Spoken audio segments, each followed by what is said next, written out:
Hello guys, this is your friend and we are back with a new fanfic. And if you enjoy this fanfic, then please press the like button and subscribe to my channel for more fanfic like this. And now let's start the fanfic. The sun has just set on the village hidden in the leaves. Kanahagakure, it was the day of the Genin selection exams. One young yellow haired boy is in the middle of the woods trying his hardest for his makeup exam. Kage Bunshin no Jutsu, Shadow Clone Jutsu. Screamed Naruto. Poof! A dozen clones of him came into existence.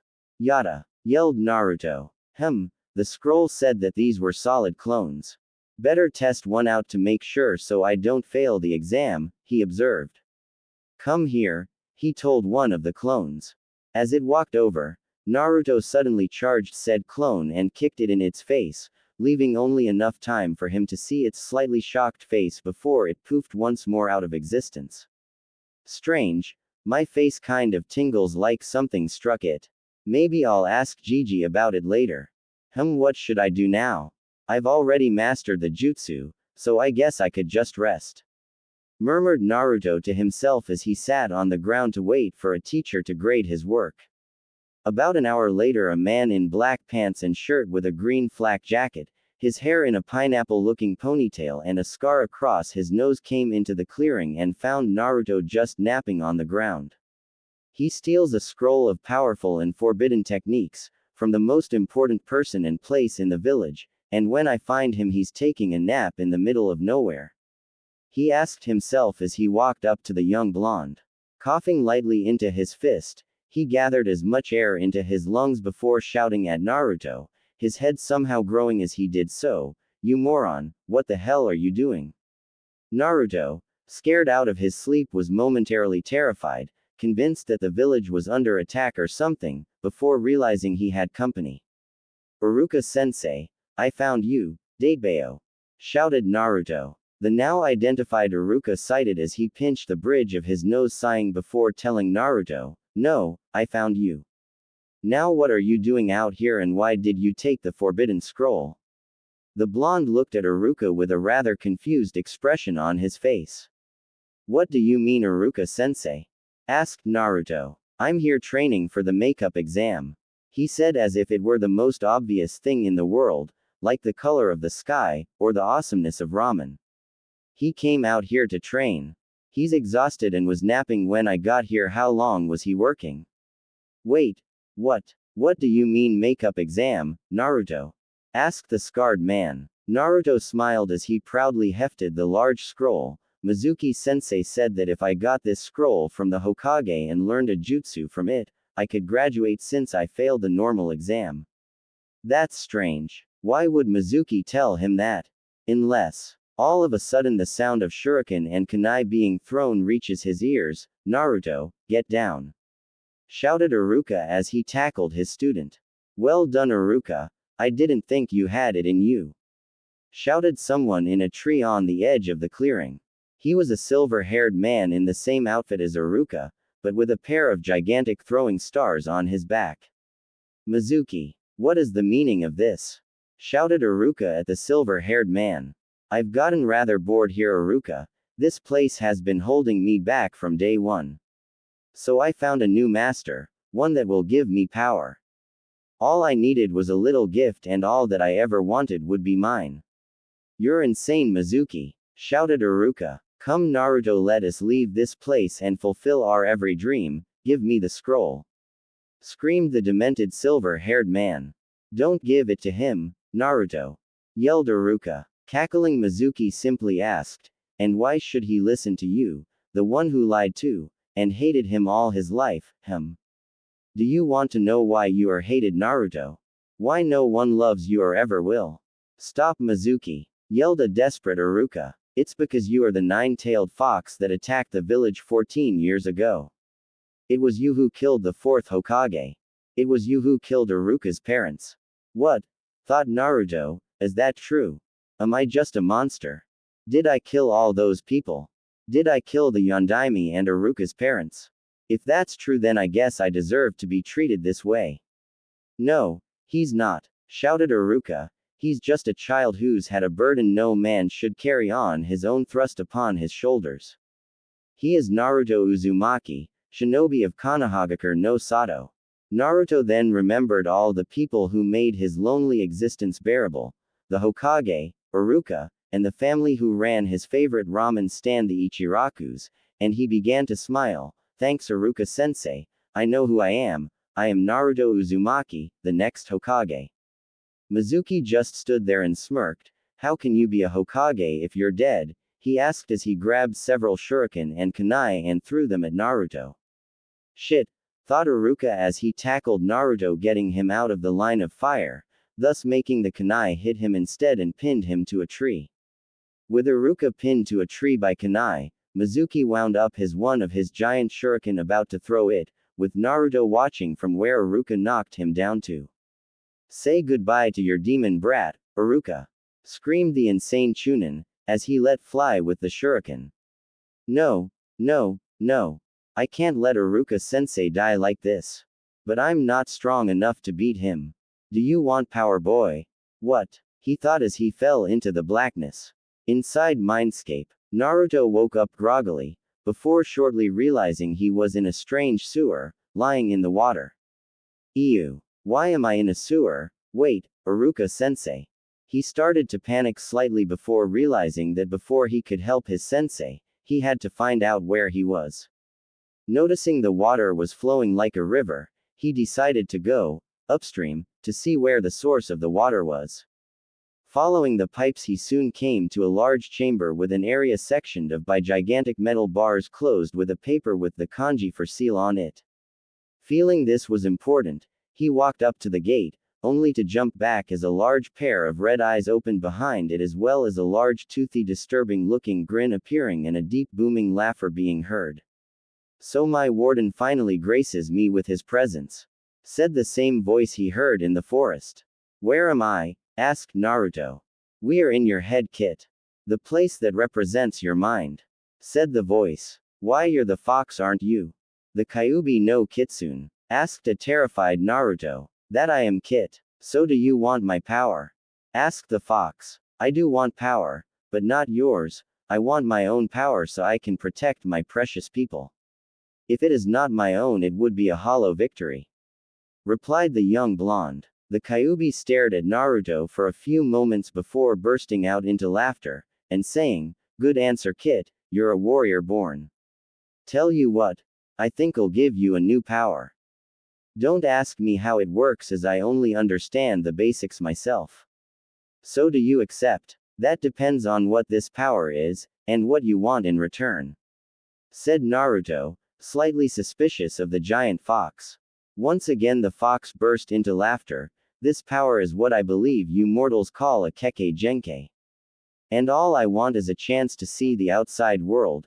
Before Naruto could protest such an arrangement, the fox cut him off and continued his speech. I don't expect you to open the doors right now or anything like that.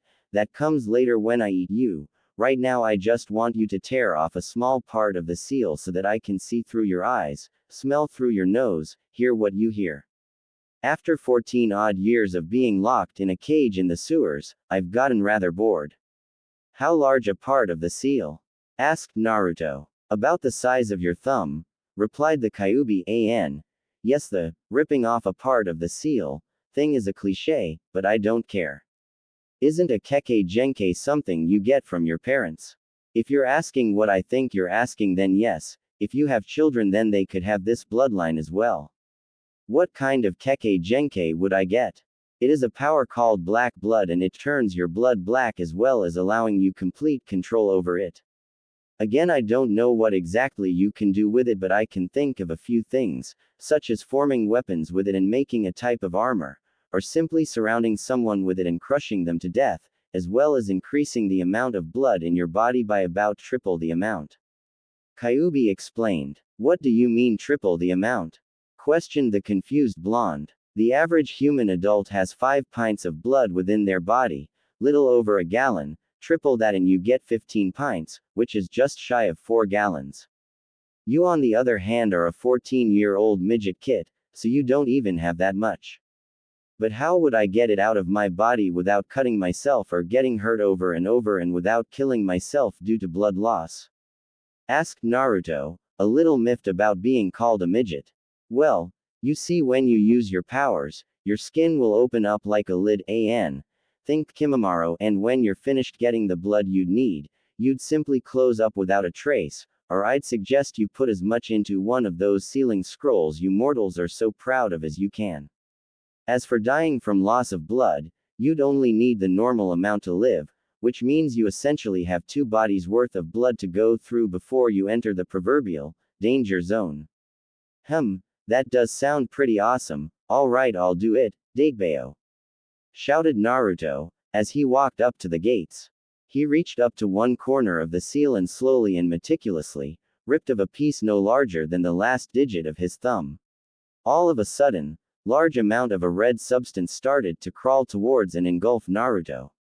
As it touched him, it started to burn, and he began screaming from the pain.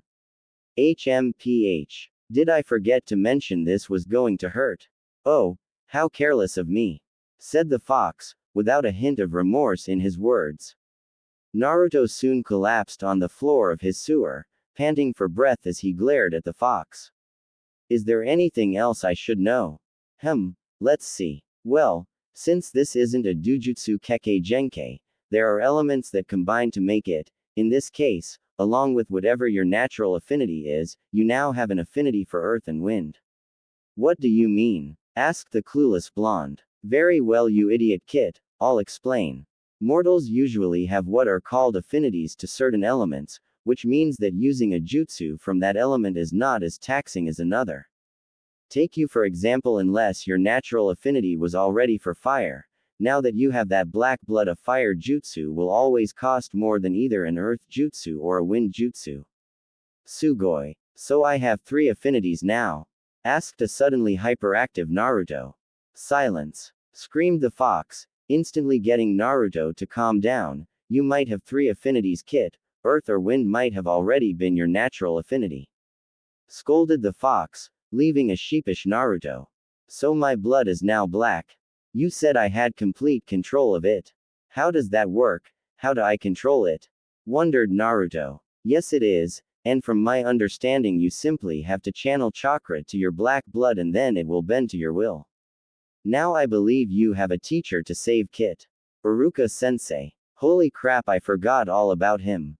How do I get out? How do I get out? Screamed a now panicking Naruto as he ran around in circles, waving his arms around like a maniac. If you allow me to speak, I will answer you. If you wish to leave, all you simply have to will it. But before you go, I don't suppose you could do something about this place, could you? It is rather depressing, said the fox. I'll do as much as I can when I have the time, promised Naruto, even as he felt once again that he was falling into darkness. Real world. Naruto came to just in time to see that the giant shuriken that Mizuki had let fly had moved perhaps a foot from where it had been before he had met with the fox. Thinking quickly, he remembered the fox's words on how to control the blood and his idea of using it for armor. He jumped between Iruka and the shuriken, and held up a hand palm out. He then focused as much chakra as he could into the blood vessels in his forearm and hand and thought about the blood hardening. As Iruka watched in horror, and Mizuki watched in glee, the shuriken got closer and closer and then struck Naruto's outstretched hand. But rather than cutting his hand off, it barely cut him before it stopped. Mizuki and Iruka watched awestruck as Naruto tossed the shuriken to the side and growled at the silver-haired man, "Just try to hurt Iruka-sensei, you piece of shit. I'll repay you anything you do to him 1,000 times over." Naruto. How did you do that? Mumbled Iruka to himself. What can you do, little fox? You're just a poor little abomination that needs to be put out of its misery. After I kill you, I'm going to kill Iruka as well. Screamed Mizuki, cackling insanely. We'll see about that, Tem. Yelled Naruto as he made a classic hand sign, Taju Kage Bunshin no Jutsu, multiple shadow clone jutsu. 1,000 Narutos popped into existence and stared with utter hatred at Mizuki, who was starting to sweat profusely. Bring it on, little demon. You are nothing compared to my might. Suddenly a strange black substance came out of and covered every Naruto's cut right hand, covering his arm up to the elbow. After every Naruto had his arm covered, they charged the silver-haired man. Kicking later. A beaten and bloodied Mizuki lay on the ground as a sweaty and exhausted Naruto stood panting over him panting. He then walked over to Iruka and said, "I did it," before pulling all the kunai out of his friend. "Naruto, can you sit down and close your eyes?" asked Iruka to a very surprised Naruto. "Sure, Iruka-sensei," said Naruto.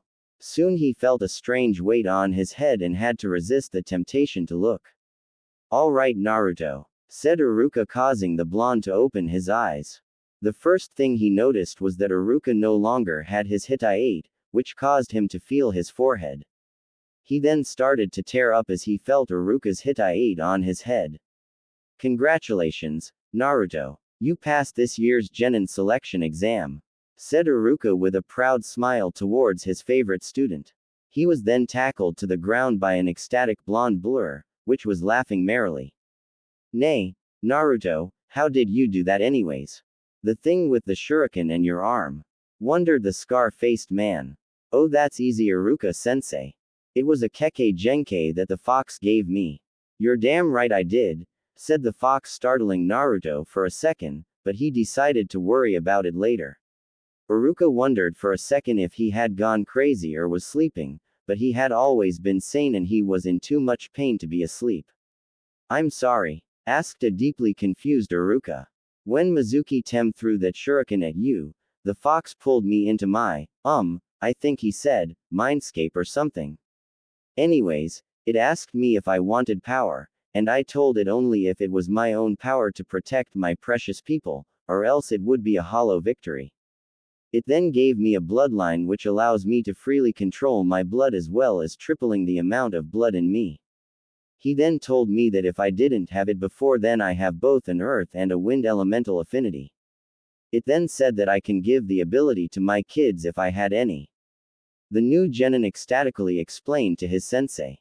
"Interesting, Naruto. Well, now that this whole fiasco is over, how about we give the scroll back to Hokage-sama, and then go have some ramen to celebrate?" "Yada! Ramen!" screamed the blonde while going to pick up the almost forgotten forbidden scroll.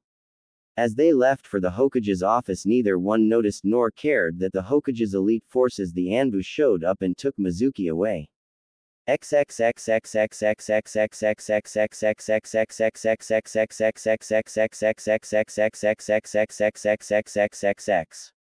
the Hokage's office, Hiruzen Sarutobi, otherwise known as the Sandaime Hokage, looked at the young man who he considered a grandson and his teacher as they explained the events of the night.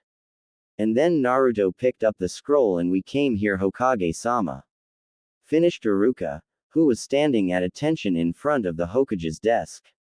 "Very well. Mizuki has been apprehended and been placed in a cell at the T&I department. As for you, Naruto, I'm very proud you were able to beat Mizuki even if it was foolhardy and reckless of you. I am going to approve Iruka's decision and make you a full genin. I am also going to give you the mission pay for AB rank and put one on your record. Report tomorrow at the academy at 10 to receive your team assignments. But before you go, I'd like a sample of your blood so that we may run some tests on it to see what you can do," said the Hokage. "What do you mean sample, Gigi, and didn't I already tell you what I can do?" asked a thoroughly confused whiskered genin. "Well, Naruto, some abilities have uses that can only become apparent after serious study and deliberation. I just want you to live up to your full potential," explained the aged man. "All right, Gigi, do you have something to keep the blood in?" The Hokage thought for a minute before he called, "Neko-san." After he called, a young woman with purple hair and a cat mask appeared kneeling before the Hokage, and asked, "What may I do for you, Hokage-sama? Do you have some kind of container that we may use for a sample of Naruto's blood?" asked the Hokage. "No, I do not, sir, but Tora is a medic, so he may have one," she replied as a man in a tiger mask appeared with a glass vial. "Naruto, can you put some blood in the vial or do you need some sort of assistance?" asked Hiruzen. "Thanks, Gigi, but Kyuubi told me how to do this. He said excitedly as he held out his left hand palm up. After about 3 seconds, 2 bisecting lines appeared on his palm and the skin split and blood flowed out. The 4 adults in the room looked worryingly at Naruto only to see that he didn't look uncomfortable in the slightest. After an amount of blood had come out, his hand closed without even so much as a scar. Fascinating, thought the Hokage and Tora. The blood then began to hover in the air in a sphere about 3 inches across, and Naruto started to sweat from the concentration needed to do this. The blood then began to flow into the vial. Naruto only got about 3/4 of it into the vial before his concentration broke and the rest fell onto the floor, the Hokage's desk, and Tora's gloved hand. Sorry Gigi, said Naruto as he looked at the floor and the desk where his blood had fallen, looking both mentally and physically exhausted. It's all right Naruto, replied Hiruzen, it can be cleaned. Now how about you go home and rest? You have a big day tomorrow. But Gigi, whined Naruto, Iruka-sensei promised me ramen. Smiling Iruka replied, tell you what Naruto, I'll take you for ramen tomorrow, right now you look dead on your feet. How about it? I'll hold you to that Iruka-sensei, promised Naruto as he bid everyone goodbye, but just as he was about to leave he remembered something and turned to the Hokage much to the surprise of everyone present. Hey Gigi, is there something I should know about Kage Bunshin? Because I was testing it out and I kicked one in the face, and after it disappeared it seemed like I knew what it felt like to be kicked in the face. Everyone just looked surprised at his observation as Hiruzen decided to tell Naruto of the perks of the Kage Bunshin jutsu. Well Naruto, the Kage Bunshin is a very special technique in that when a clone is dispelled, its memories are transferred back to the user and any other remaining clones. So anything that you the clones do you learn as well. Naruto scrunched his face up in thought, then asked, so if one of the clones memorized a book and then dispelled, I'd memorize the book as well. The others just looked surprised at his observation. Yes Naruto, that is exactly correct, it also works with jutsu or chakra control exercises. If a clone masters something then you get the experience and you master it as well. Something that would take 2 hours would only take 1 with a clone and something that takes a year would only take a month with 12. It is a great training tool and since you have such high chakra levels you could make hundreds of clones and you could master pretty much anything easily. At this point Naruto had sparkles in his eyes as he considered the possibilities of what his Gigi had said, and then he grew slightly confused, nay Gigi. What are chakra control exercises? The Hokage looked slightly exasperated and simply told Naruto that he would tell him next time Naruto came for a visit. After some grumbling on Naruto's part he left to go sleep. After Naruto had gone he turned to Tora and told him with the utmost seriousness and a tone that said, do not this up, I need you to go to the hospital and have the leading hematologist run every single test imaginable twice on this sample, I don't care if he's sick with only hours to live. This power was born of the fox, and I don't want any unneeded complications. Do you understand me Tora? Hi, Hokage-sama, said Tora as he disappeared to do as the Hokage told him. After he left Hiruzen dismissed Neko, sighed and turned to Iruka, what do you think, can we trust Naruto's new powers? Iruka thought for a moment before replying, we may not be able to trust his new ability, but I place every trust imaginable in Naruto. I agree Iruka, but it is better to be safe than sorry. I'm going to be putting a tail on Naruto for a while to make sure his new ability doesn't have drawbacks, said the now rather solemn Hokage. How long will this tail be on him? Asked the Chunin. Hiruzen thought about it and said, until his first C-rank mission. Iruka seemed to accept that and bid the Hokage good night. After he left, the Hokage swiveled his chair to face the window and sighed. It's going to be a long next few days. After Naruto had done all the things necessary to go to bed he crawled inside and just as he was about to drift into unconsciousness. Kit, we need to talk. Mindscape. Naruto once again felt himself falling into the darkness, except this time he rather welcomed it. He again found himself in front of the cage. What do you want, furball? Asked a tired Naruto. Screw you kid, I just wanted you to make good on your promise to fix this abysmal sewer. Retorted an annoyed fox demon. What do you want me to do? Inquired the blonde. I don't give a damn as long as there's more green. Grumbled the fox. Naruto thought for a moment and then closed his eyes. When he opened them up, it was an improvement. They were now in a cave with the stalactites and stalagmites acting as the prison bars with sunlight pouring in through holes in the ceiling, which allowed moss to grow all over the place. One thing that was similar was the steady drip, drip, drip of water upon the small pools that were everywhere. All in all, it was a rather beautiful place for those poetically inclined. Which sadly neither inhabitant was. What the hell is this? Roared Kyubi. It's the best I could do on such short notice, and if you don't recall, I had a life or death struggle not 2 hours ago. I'm tired and I want to sleep. Also, you said you didn't care as long as there was more green. Argued, whined Naruto, pointing to the moss. The fox, realizing the blonde had a point as well as not liking his own words being used against him, decided to remain quiet. So may I leave now? Asked Naruto. Not yet, Kit. I want to have a word with you about your conduct as a ninja. I want you to get your head in the game. Act serious, I have a reputation to uphold. What do you mean, Kyubi? I do take being a ninja seriously. No you don't, Kit. You treat it as if it were some big game. Well, newsflash, it's not. It's a life filled with death and isolation. In your time you will have to kill and you will most likely also be killed. And before you say otherwise, look at your Gigi. How many shinobi are his age? How many are half his age? Naruto sat there trying to think of a comeback. Listen to me and maintain my image and I will do all I can to help you, but know this. If I catch you slipping up, I will devour your soul in an instant. Do I make myself clear? Naruto after a moment's thought nodded. Alright Kyubi, if you think you can help me, I will do as you say. But so help me, if you lead me down what I think is the wrong path I will not hesitate to turn around. Said Naruto to the fox, with eyes shining with determination. After a brief stare down, both parties grinned. This was going to be an interesting relationship. The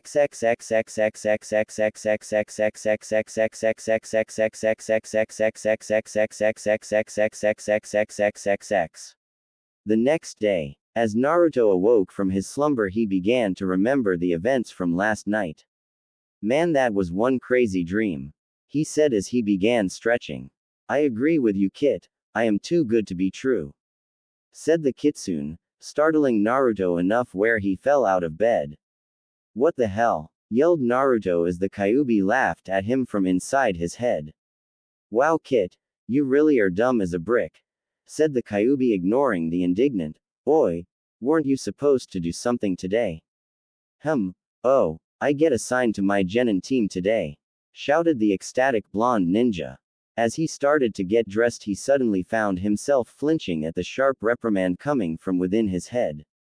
I swear to whichever god you believe in most that if after today you wear those disgusting orange eyesores, I will follow my brother and give you such horrible nightmares you won't sleep for a month.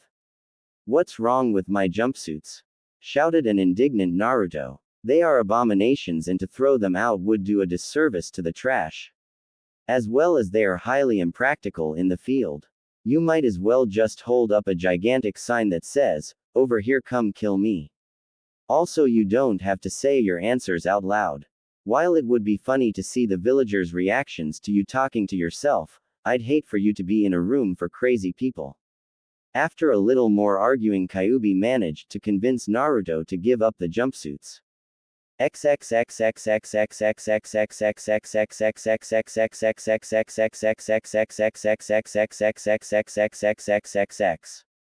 the academy, as Naruto was walking in to get assigned to his team, he nearly bumped into another person.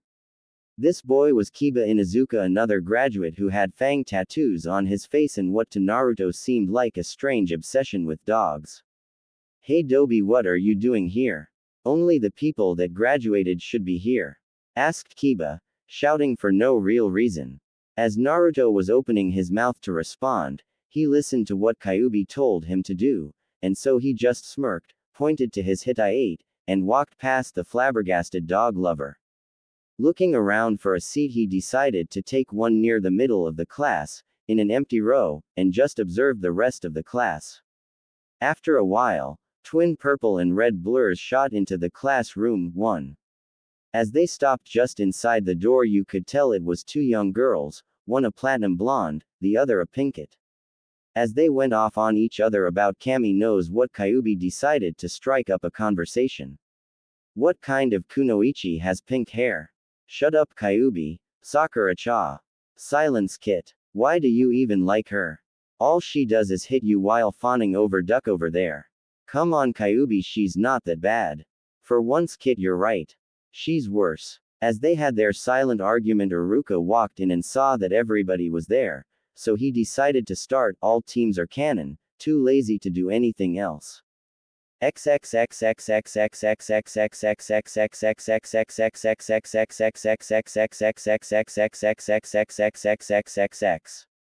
Team 7 had been waiting for over an hour and they had gotten bored. Sasuke was simply brooding in a corner, Sakura was fawning over him trying to strike up a conversation, and Naruto was hovering somewhere between states of consciousness. Naruto! Yelled Kyubi, startling Naruto out of his semi-conscious haze. Yeah, if you're bored, why don't you practice with that gift I gave you? Because I don't know. Why not? Nothing else to do. What do you have in mind? Why not simply try to make shapes out of the blood? Shrugging, Naruto held out his right hand palm up, which didn't go unnoticed by his teammates, who were wondering both what he was doing and why he was even there. To their shock, Naruto's hand suddenly split open and some kind of black substance was pouring out. Neither could really look away from the spectacle, but for rather different reasons. I think I'm gonna be sick, thought Sakura, turning a little green.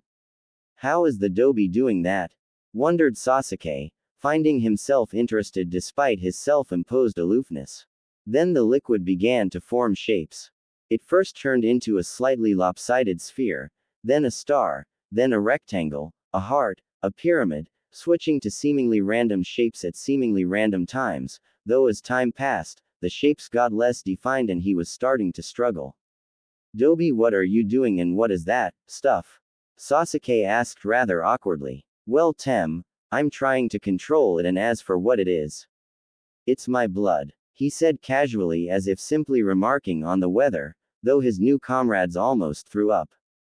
What the hell? Why is your blood black? I mean, I've seen it before and it was red, and how the hell are you controlling it? Screeched the pink-haired kunoichi, nearly deafening both of the males. Worse. Shut up. After digging in his ear with a finger so he could hear again, he simply responded, it's my Kekkei Genkei, I unlocked it last night. For his part, he and Kyubi were holding their laughter in at their flabbergasted expressions. Sasuke was the first to come out of his stupor, and seemed to take it personally that the Dobi could have a bloodline and that he unlocked it before Sasuke himself unlocked his, so he once again retreating to a corner to brood. Sakura returned to the world of the living a few minutes later and decided not to believe him, since him having a bloodline would put him somewhere near her Sasuke-kun, not at the same level, of course, but close enough. Naruto was simply content to, for the moment, ignore his companions and focus on his new training, trying to keep his focus and make more and more complex shapes. But he could only keep his focus for at most a few minutes, and make the most basic of shapes. And then the fun of his teammates bickering over dating rights would begin again and would make it harder for him to do anything.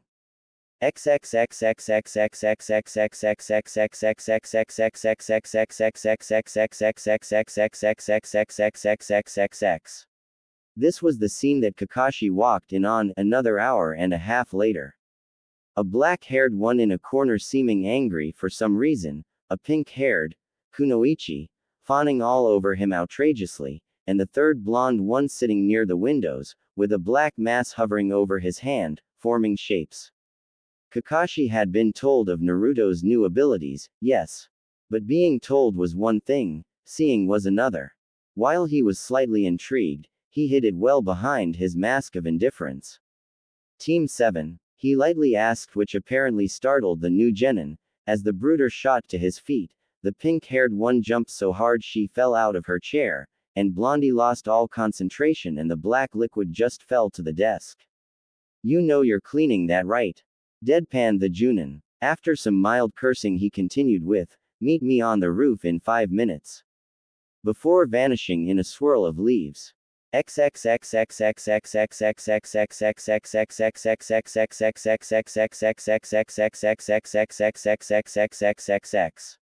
So how about we introduce ourselves? You know, likes, dislikes, plans for the future, dreams, things like that. Said Kakashi lightly. Well, sensei, how about you do it first and show us how it's done? Asked Sakura. Alright, my name is Kakashi Hatake, I like many things, I dislike a few things, and I really don't have a dream. Now you Pinky. Slightly miffed at the nickname and the lack of information, Sakura said with some obvious strain in her voice. My name is Sakura Haruno, I'm the best kunoichi in the class.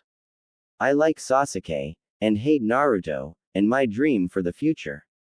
Well, she looked at Sasuke at this point and gave a squeal that sent a slight shiver down the spine of the three men. Pointing at Sasuke he said, You're up, sunshine. Sasuke, HMPHED, and began, My name is Sasuke Uchiha, and I don't have very many likes, which means I have a large number of dislikes. I don't have a dream, but I do have an ambition. To kill a certain man and restore my clan. Kakashi sighed as Sakura blushed at both his ambition and how cool he was. Alright, Blondie, you're up, he said, pointing to Naruto. Naruto paused for a moment, and then, once again following the advice of Kyuubi, simply shrugged and said, Naruto Uzumaki. After a few moments of silence, Kakashi asked, Well, what? Are you going to finish? I did. No, you didn't. All you gave was your name. But isn't that the same amount of information you gave Kakashi-sensei? Kakashi once again sighed, and decided to let it slide for a bit, as Sakura was berating Naruto for trying to be cooler than her Sasuke-kun. So I have a brooding avenger, an annoying fangirl, and a petty blonde. I'm screwed. Well, now that we're introduced, at this point Sakura just, HMPHED, let me tell you about your next test. What do you mean, Kakashi-sensei? I thought we already passed our genin test. Asked Sakura. Well, Sakura, that was just to weed out the hopeless. This next test is to sift out those with actual potential, and has a 66% failure rate. This test will take place at Training Ground 7 at around 7 o'clock tomorrow, don't be late. Oh, and you probably shouldn't eat breakfast or else you'll throw up. Yane, The silver-haired Junin then disappeared in a swirl of leaves with an evil chuckle, leaving the three of them with their own thoughts. HMPH, I'll no doubt pass this test. These losers probably won't, and then I'll be apprenticed to a Junin and I'll get strong enough to kill him. I don't care if Naruto passes, I just want to be with my Sasuke-kun. I really hope I don't have to do all this crap again. Too many life or death struggles are bad for you. Speak for yourself.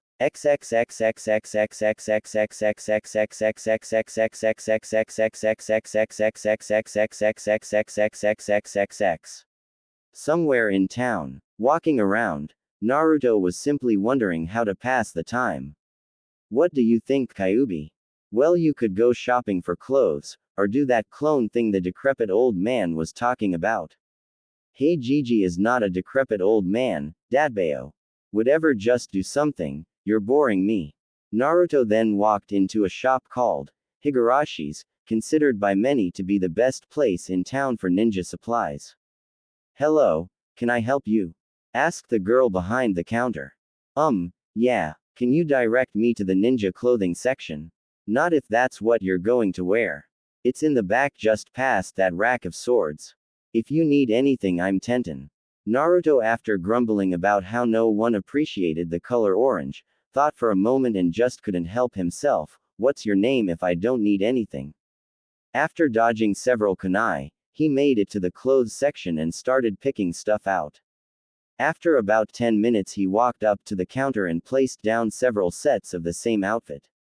Black shinobi pants, black shinobi sandals, with a dark green camo jacket, and an orange sash. He just couldn't completely give up the orange, along with a new set of kunai and shuriken. He didn't buy any shirts since the Kyuubi decided that the black undershirts he usually wore would suffice. Is that all? Asked Tenten. Unless you think there's something that could help me train, said Naruto. We have some weights if you'd like some. So Naruto picked some arm and leg weights as well as a vest, all of which were adjustable. Then after paying for everything, Naruto took the clothes to his apartment, changed, put on just enough weight to make it hard to move and went to go train for a bit, since it was only around noon. 2.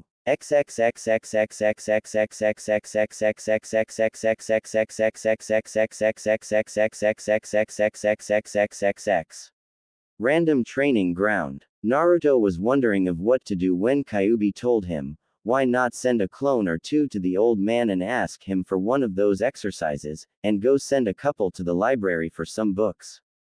Ah, but books. They're boring. Perhaps I phrased it wrong, Kit. Send about 10 clones to the library now. Although, you should probably henge them so nobody wonders why there are 10 of you at the library. Fine, you stupid fox.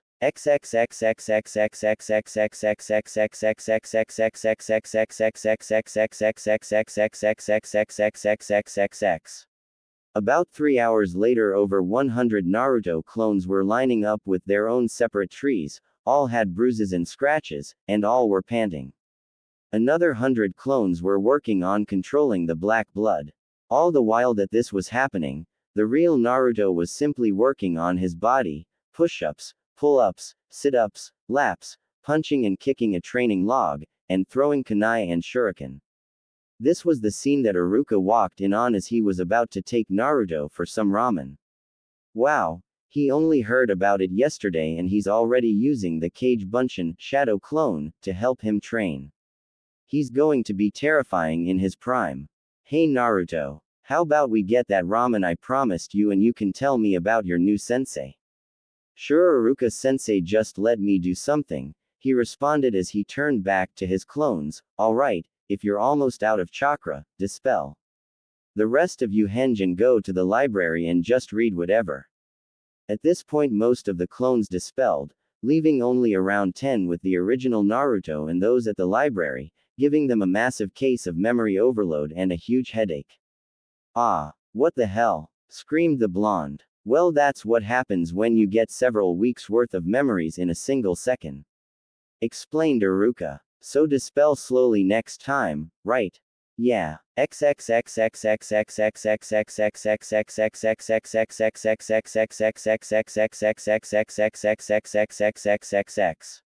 Naruto's apartment next day. Naruto was about to leave, when Kyuubi asked, Kit, why haven't you eaten anything? Well, Kakashi-sensei told us not to since we would puke. No, he suggested you not eat. There is a rather large difference. Besides, if he is going to work you as hard as he said, then you're going to throw up regardless of whether or not you have something in your stomach, and if he's as late as he was yesterday then anything you eat now will have been mostly digested by then. I suppose you have a rather good point, Kyuubi. Do you think I should send some clones to the library now? Sure, Kit. You should also leave a number here to practice wall walking and then ceiling walking.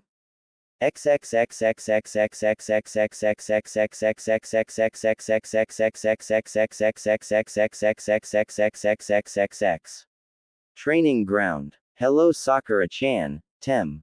Said Naruto casually. Dobi, what are you wearing?